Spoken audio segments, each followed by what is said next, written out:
Some பார்த்துட்ருக்கோம். 2 ஆண்டுகளுக்கு முன்பு ஒரு மோட்டார் வாகனத்தின் விலை 80,000. இது ஒவ்வொரு வருடமும் 4% குறைகிறது எனில் தற்போதைய விலை என்னன்னு கேட்டிருக்காங்க. பி கொடுத்துருக்காங்க, எண்ணும் கொடுத்துட்டாங்க, ஆரும் கொடுத்துட்டாங்க. இது குறைகிறதுன்னு வர்றதுனால மைனஸ் வரும்.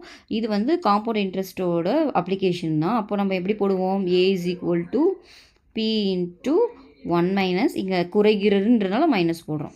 R/100 to the power n. Substitute பண்ணலாமா? P 80,000.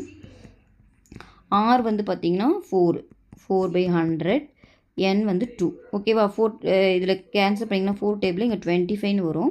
அப்போ 80,000 இது பார்த்திங்கன்னா 25ல் 1 போச்சுன்னா 24. கரெக்டாக? 24/25 ஸ்கொயர் இருக்கனால 2 டைம் வரும். இப்போ சிம்பிளிஃபை பண்ணலாமா? 5 டேபிளில் கேன்சல் பண்ணுங்கள். 5 டைம்ஸ் இது 16 வரும். ஏன்னா 16 5 சார் 80. ஓகே, திரும்ப 5 டேபிளே கேன்சல் பண்ணுங்கள்.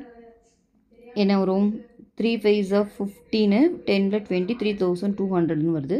திரும்ப 5 டேபிளில் கேன்சல் பண்ணுங்கள். இது 5 டைம்ஸு. இதை பண்ணிங்கன்னா 640ன்னு வருது. திரும்ப 5 டேபிளில் கேன்சல் பண்ணிங்கன்னா 128. ஓகேவா? அப்போ இதை மல்டிப்ளை பண்ணால் நம்மளுக்கு ஆன்சர் வந்துடும் 128. 24 ஸ்கொயர் நம்மளுக்கு தெரியும் 576. அப்போது 128 × 576 மல்டிப்ளை பண்ணிங்கன்னா 73,728ன்னு வரும். அதான் இந்த சம்மோட ஆன்சர். ஓகேவா?